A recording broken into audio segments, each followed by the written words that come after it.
Catherine Harbour. I'm a family practice doctor. I'm trained in family practice and functional medicine. And I'm talking today about ways to prevent Alzheimer's disease, things that you can do to reverse cognitive decline and to improve your brain function.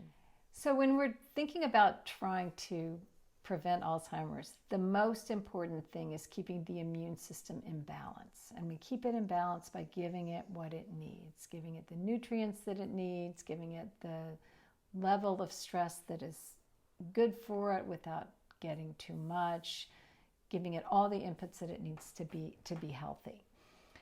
And I want to go through all of those. One thing I want to say is that it's not that we want to avoid inflammation, because getting no inflammation is not any better than getting too much, because inflammation is what makes our bodies able to heal. So it's really what we want is a balanced level of inflammation. We want to be able to stop things that need to be stopped, stop infections, stop cancers, but not to get autoimmune disease and inflammatory conditions. And I think in a balance, we're able to tell that we're feeling good and humming. So what balances inflammation? There are several things. And I will say that in terms of preventing Alzheimer's, the thing that in study after study consistently works in preventing Alzheimer's disease and even reversing cognitive decline is exercise. So exercise is the most important thing you can do. If you're going to do one thing, it's to start moving and move more and more and more. It is aerobic exercise on most days that makes the difference. And what we know happens in exercise is that the brain makes a substance called brain-derived neurotrophic factor, which is abbreviated, surprisingly, BDNF.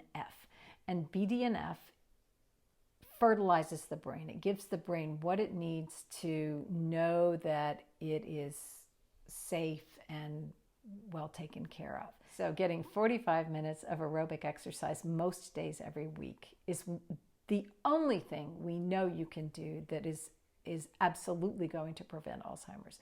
Everything else is got some data, but not the level of strong data that exercise does and that stimulating BDNF does. Mix it up.